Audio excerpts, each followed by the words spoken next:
Bonjour à tous et à toutes. Nous sommes dans une série, donc, comme je disais tout à l'heure, qui s'appelle 40 jours dans la Bible. Et cette prédication de ce matin est le lancement de cette série qui est vraiment, à mon avis, une série qui va être passionnante. Alors 40 parce que le 40 dans la Bible est souvent utilisé par Dieu pour un peu comme formater ou reformater son peuple, voilà, ou pour le préparer à quelque chose ou pour le faire progresser, pour lui faire comprendre. Voilà, donc je ne sais pas ce que Dieu va nous faire comprendre au travers de cette série. Moi, en tout cas, j'ai trois objectifs qui sont ceux-ci, qui sont de nous faire aimer la Bible, de nous faire apprendre la Bible et de nous faire agir comme la Bible le demande. Ces objectifs sont affichés sur le mur aussi. Et du coup, j'ai déjà encouragé les responsables de groupes de maison à vous faire continuer dans les différents groupes à discuter ce qui va être dit le dimanche. Et si vous ne faites pas partie d'un groupe de maison, je vous encourage vivement à intégrer un de ces groupes. Et si ce n'est pas le cas, donc venez me voir et je vous orienterai.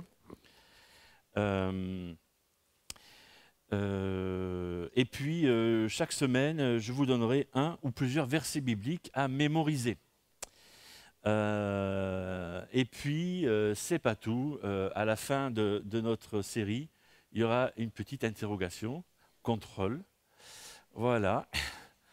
Oh, il y a des profs dans la salle, donc pour eux, c'est pas compliqué. Sauf que d'habitude, c'est eux qui donnent. Hein. Voilà. Mais certainement que je ne vous dis pas quand, je ferai un contrôle.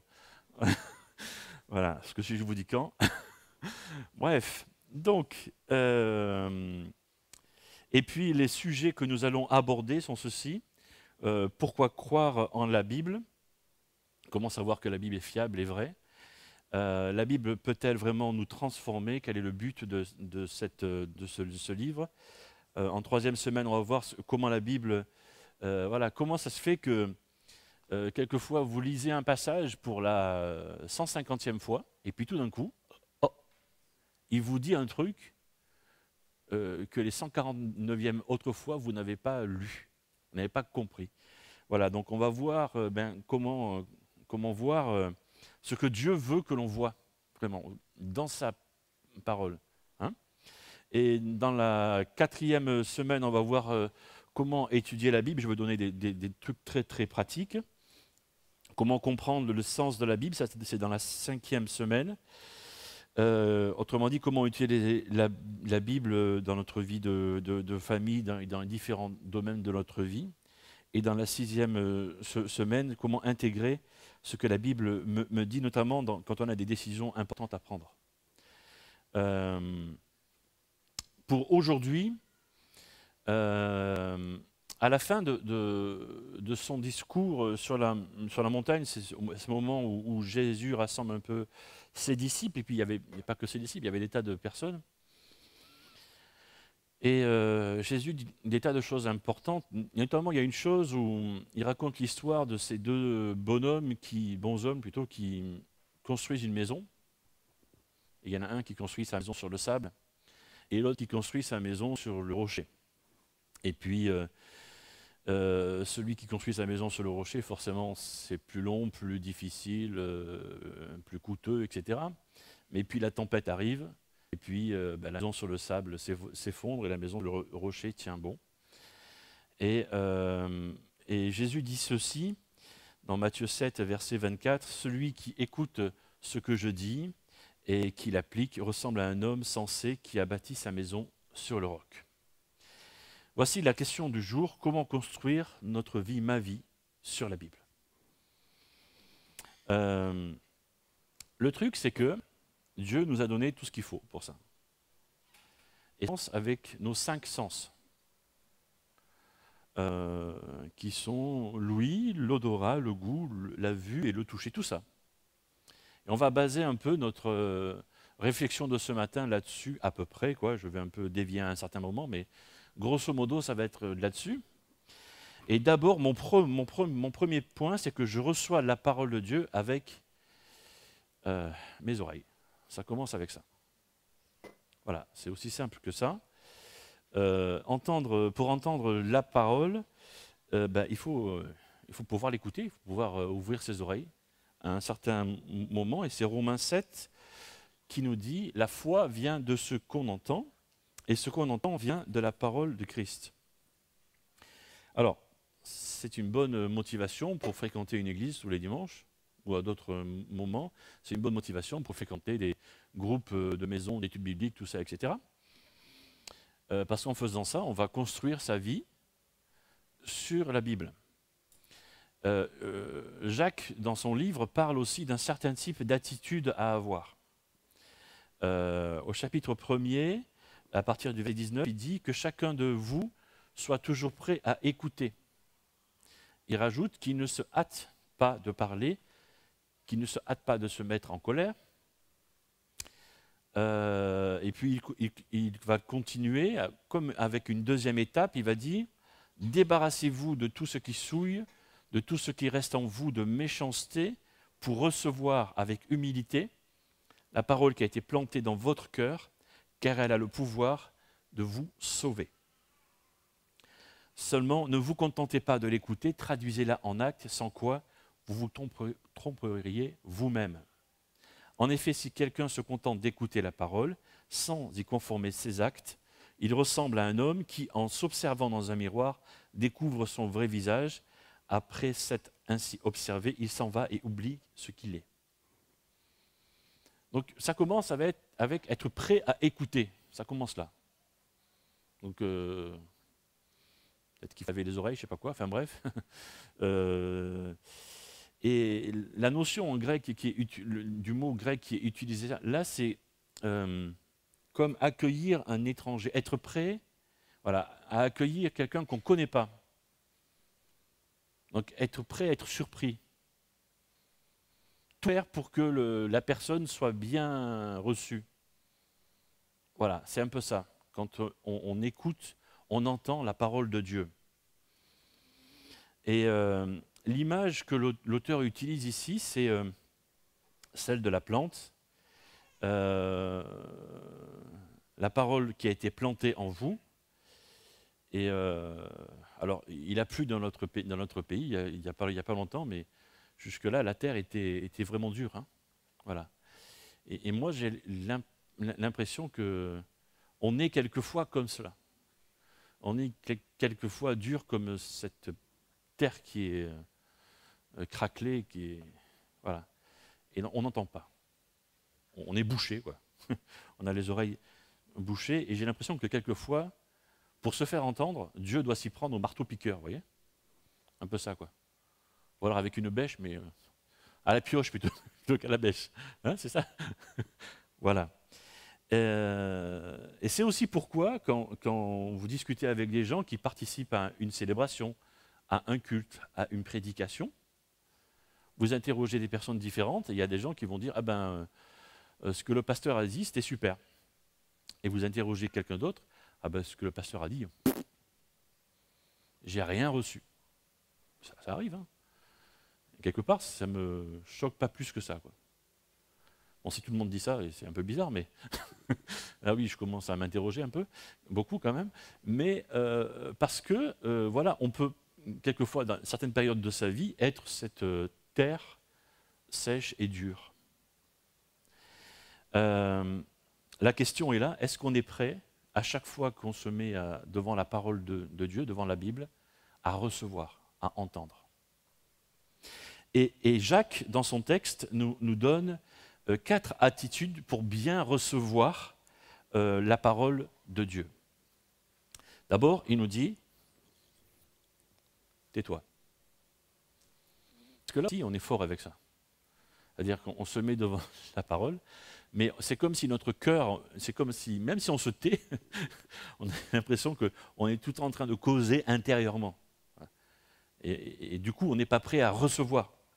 Parce que on est toujours en train de questionner, de demander à Dieu. Des fois, il faut se taire pour entendre l'autre. Donc on a besoin de calmer notre cœur. on a besoin justement, notre deuxième point, c'est être calme. Qu'il ne se hâte pas de se mettre en colère. Être calme.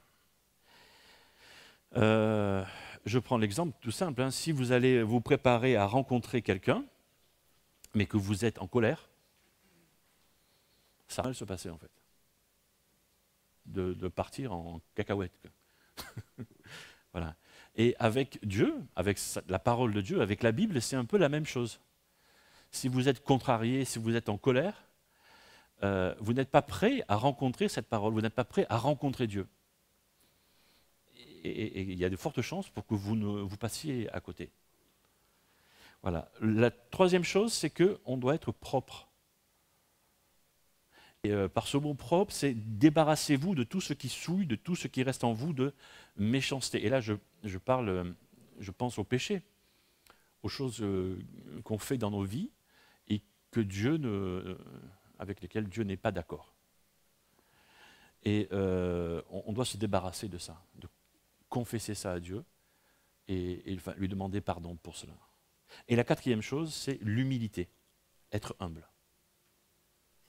Recevoir avec humilité la parole qui a été plantée. Pointe à ce rendez-vous avec Dieu, si je peux dire ainsi, on dit tu sais quoi, c'est même pas la peine de venir.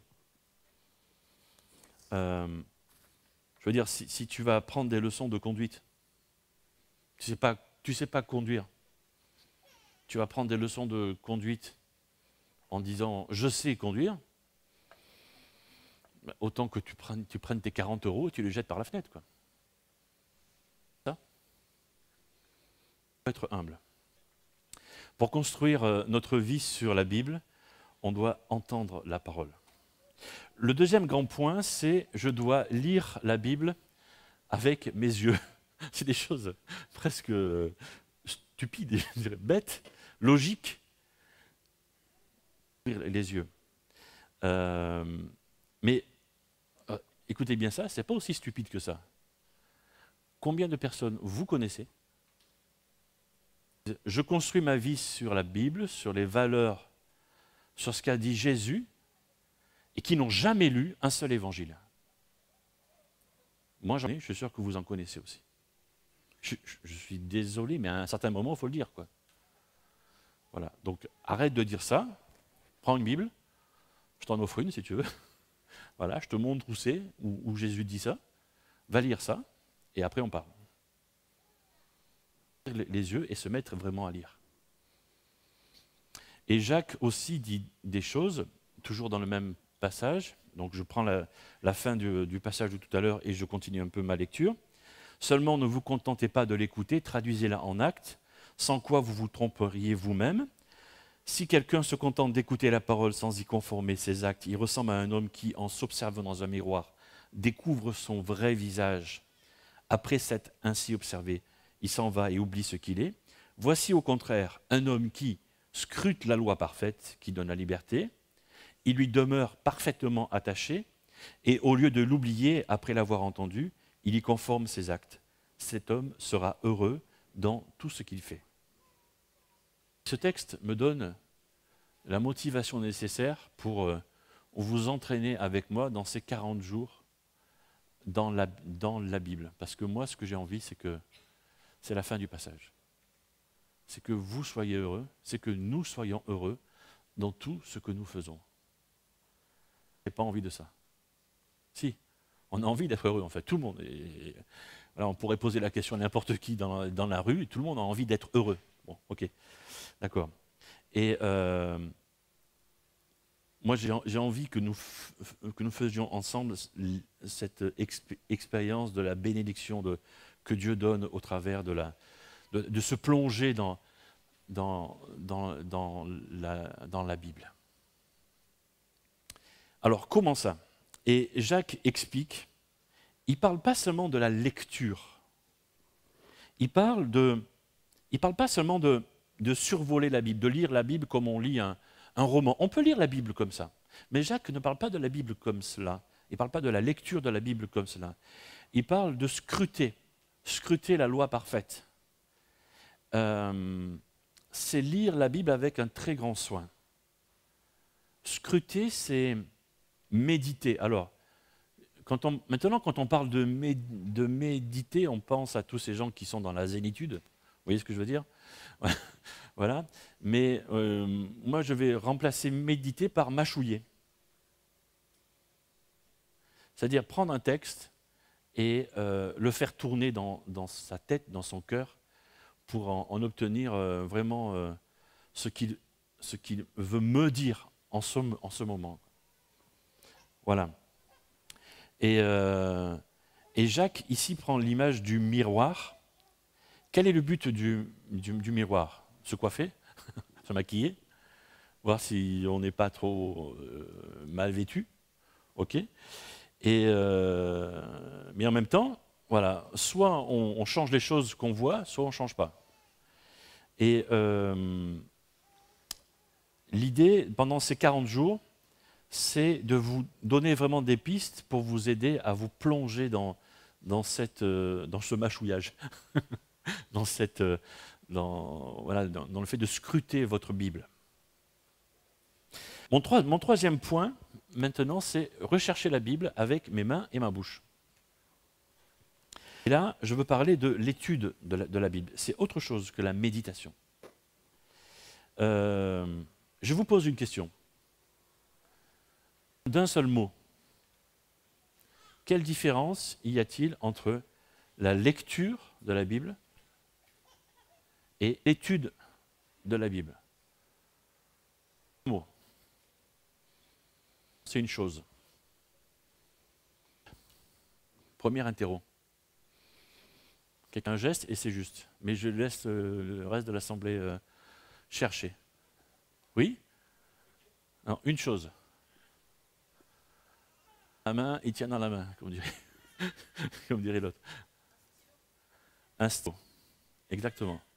Mais quelqu'un d'autre avait répondu avant. C'est lui. C'est bien. Voilà, exactement. C'est ça la différence entre la lecture et l'étude de la Bible. C'est un stylo, un crayon, faire quelque chose pour écrire. Un bout de charbon, si vous voulez. Une craie, ce que vous voulez. Un truc pour écrire. Et écrire ce que je comprends, ce que je trouve, ce que je découvre. Et puis pouvoir en discuter. Et c'est en cela que les groupes de maison sont fortement utiles. Parce que je vais comprendre des choses quand j'étudie ma Bible, découvrir des choses, et je vais pouvoir les confronter, ou les présenter à ceux que je fréquente chaque semaine ou tous les 15 jours. Voici ce que dit Jésus. Vous étudiez avec soin les Écritures parce que vous êtes convaincus d'en obtenir la vie éternelle. Précisément, ce sont elles qui témoignent de moi. Nous avons besoin d'entendre la parole de Dieu avec nos oreilles, avec nos yeux, pour la méditer, avec nos bouches et nos mains pour l'étudier. Et la quatrième chose, c'est que nous devons examiner la Bible et la mémoriser ou s'en souvenir. C'est Jacques chapitre 1er, verset 25, un texte qu'on a déjà lu. Un homme qui scrute la loi parfaite, qui donne la liberté, il lui demeure parfaitement attaché, etc. On peut parler de la mémorisation. Je sais que mémoriser, apprendre par cœur les choses, c'est plus tellement à la mode. C'est dépassé. C'est de notre temps. Okay. On a des bouquins à apprendre, on est forcé en fait. Quoique, il faut que ça reste après. Hein. Il y a plutôt intérêt. Mais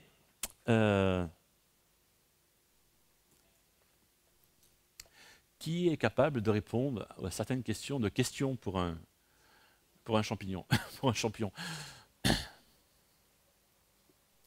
Qui est capable de répondre à... Comment il s'appelle l'autre jeu? Quoi? Ça existe encore? D'accord. Ok. Qui veut gagner des millions? Etc. etc. Ces jeux de culture générale. On connaît tous des tas de choses comme ça qu'on a appris un peu comme ça. Alors, qui est capable, maintenant, la question qui tue, de citer, je ne vais pas vous donner une référence, mais de citer 50 versets de la Bible par cœur? palpable, mais avec la référence. Ah, ça se complique, hein? Voilà. Mais voilà, vous voyez? Voyez. Et pourtant, la mémorisation, même moi, je ne sais même pas si 50, j'y arrive. Je ne sais pas, j'ai un doute en tout cas. Voilà.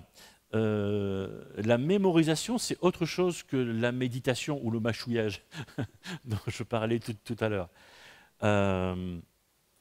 Il y a Josué, chapitre 1er, qui dit « Ce livre de la loi ne s'éloignera pas de ta bouche, tu y méditeras. » Là, c'est pour la méditation, c'est pour le fait de, voilà, d'y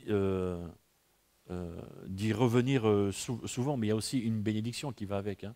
Tu réussiras dans tout ce que tu feras. Alors, pendant ces 40 jours, je vais vous donner la possibilité d'apprendre des versets. C'est sûrement des versets que vous connaissez déjà. Voilà. Vous les avez déjà sur votre suivi de prédication, il y en a 4 pour aujourd'hui. C'est sûrement des versets que vous avez déjà lus ou que vous connaissez déjà, mais peut-être que vous ne connaissez pas la référence. Il suffit d'accrocher la référence, trouver un moyen mémotechnique pour vous souvenir. Vous êtes assez grand pour ça, mais parce que c'est important. Mon 5e point, c'est je dois répondre à la Bible par ou avec mes actions. Jacques nous disait, ne vous contentez pas de l'écouter, traduisez-la en actes. Sans quoi, vous vous tromperiez vous-même. C'est quoi se tromper soi-même? Quand on lit la Bible, on comprend quelque chose, on ne le fait pas. Pourquoi Jacques il dit qu'on se trompe soi-même? En fait, c'est quand on n'obéit pas à ce qu'on comprend pas, à ce qu'on lit. C'est quand on n'obéit pas. C'est des milliers de gens qui viennent à l'église toutes les semaines, qui vont au groupe de maison, études bibliques, qui participent à la vie financière de leur église, etc. Et parmi ces gens-là, il y a aussi sûrement des tas de personnes qui, quand ils arrivent devant un texte biblique, ils comprennent, ils disent non. Je ne veux pas. Dans ce domaine, Dieu, je refuse. Je ne veux pas. Du coup, ces personnes se trompent eux-mêmes parce que finalement, ils ne vont pas jusqu'au bout de la démarche qu'ils ont entreprise avec Dieu. La démarche, c'est qu'ils ont entrepris de servir un roi, un seigneur, un Dieu. Ils sont partis dans cette démarche et ce roi, ce patron, ce boss, appelez-le comme vous voulez, ce maître de leur vie, leur demande de faire quelque chose, et ils disent non. C'est quoi le problème? Ils se trompent eux-mêmes. Conclu. Voilà, ce matin, on a survolé un peu tout ça, et on va, dans les prochaines semaines, qui vont venir rentrer un peu dans tous ces domaines. Mais je reviens avec l'histoire avec laquelle j'ai commencé l'histoire de... Quand j'étais petit, on appelait ça le fou sur le sable. Hein? Il y avait une chanson, le fou sur le sable a bâti sa maison. Le fou sur le sable a bâti sa maison. Le fou sur le sable a bâti sa maison. Et la tempête arriva. Vous connaissez les gestes? Le vent souffla et la pluie tomba. Le vent souffla et la pluie... Je suis tombé dedans quand j'étais petit, je vous disais ça l'autre jour. Alors, je conclus. La fin de ça, c'est que Jésus conclut avec ça. Ce ne sont pas tous ceux qui disent « Seigneur, Seigneur » qui entreront dans le royaume des cieux, mais seulement ceux qui font la volonté de mon Père qui est dans les cieux. Ce qui est certain, c'est que aucun d'entre nous ne sait ce qui va se passer demain. On ne connaît pas l'avenir, ni même tout à l'heure, ni même dans 5 minutes. On ne sait pas. Par contre, il y a une chose que nous sommes sûrs et certains. Il y a quelque chose que je peux vous dire sur votre avenir à tous et à moi aussi. Que le vent soufflera et la pluie tombera. On aura des tempêtes.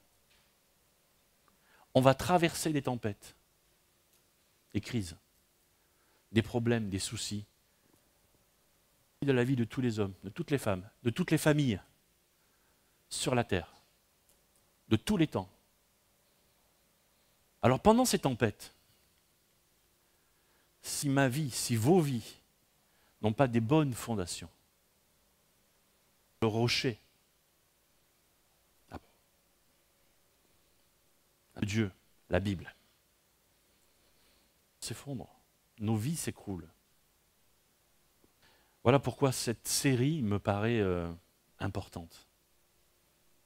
Toujours dans la Bible me paraît vraiment quelque chose d'important. Donc je vous invite à rester fidèle à cette série. Donc les prédications sont enregistrées, ils sont sur le site de notre église.